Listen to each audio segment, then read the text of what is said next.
आखिरी मेहमान। कोई तो मरेगा। रात के 12:30 बज चुके थे। तेज हवा के झोंके पुराने पीपल के पेड़ को इस तरह हिला रहे थे जैसे कोई अदृश्य शक्ति उसे अपनी ओर खींच रही हो। गांव के बाहर स्थित कुंदराम ढाबा उस समय लगभग खाली पड़ा था। बस एक बूढ़ा मालिक रामबाबू और चूल्हे पर बची हुई राख। रामबाबू रोज की तरह ढाबा बंद करने ही वाला था कि तभी दूर से किसी के कदमों की आवाज सुनाई दी। शुरू में लगा कोई कुत्ता दौड़ रहा है, लेकिन जैसे जैसे आवाज करीब आई वो कदमों का अनचाहा बोझ बढ़ता गया। भारी, घसीटने वाला, मानो कोई थका हुआ हो या मृत।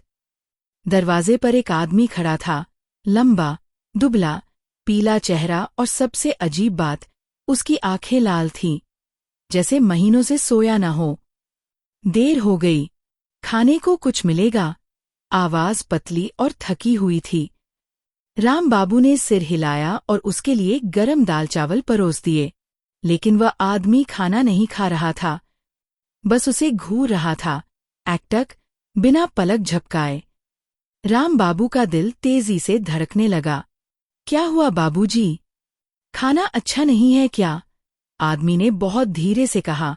खाना बहुत अच्छा है, पर आज मैं खाने नहीं आया। ढाबा अचानक ठंडा हो गया। चूल्हे की बुझी राख में भी नहीं थी इतनी सर्दी जितनी उस आदमी की आवाज में। रामबाबू ने हकलाते हुए पूछा, तो फिर किस लिए आए हो? आदमी मुस्कुराया। ये मुस्कान इंसानी नहीं थी, मुड़ी तुड़ी, फैलती हुई और धीरे धीरे उसके कान तक पहुंचती हुई, जैसे उस रहस्यमय आदमी के चेहरे की त्वचा किसी अदृश्य हाथ से खींची जा रही हो। मैं यहाँ इसलिए आया क्योंकि तुमने बुलाया था।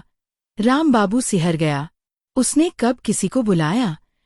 आदमी ने उठकर मेज पर अपनी लंबी उंगलियां टकटक बजाईं। आज से ठीक 20 साल पहले, उसने कहा, इस ढाबे पर एक यात्री आया था। रात सर्द थी। तुमने उसे खाना देने से मना कर दिया था क्योंकि उसके पास पैसे नहीं थे। रामबाबू का चेहरा पीला पड़ गया। उसे याद था, गरीबी से भरा एक युवा लड़का जो भूख से तड़प रहा था और वह उसे भगा चुका था। आदमी ने आगे कहा, वो लड़का रास्ते में ठंड से मर गया। मरने से पहले उसने कहा था, जिसने मुझे भूख से मरने दिया वो भी एक दिन मेरा इंतजार करेगा। रामबाबू की सांसें रुक गईं।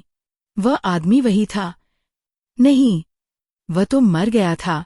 आदमी ने धीरे धीरे अपना गला टेढ़ा किया, हड्डियों के टूटने जैसी आवाज के साथ। उसकी काली जीभ बाहर लटक गई और उसके गर्दन का एक हिस्सा मानो जला हुआ था।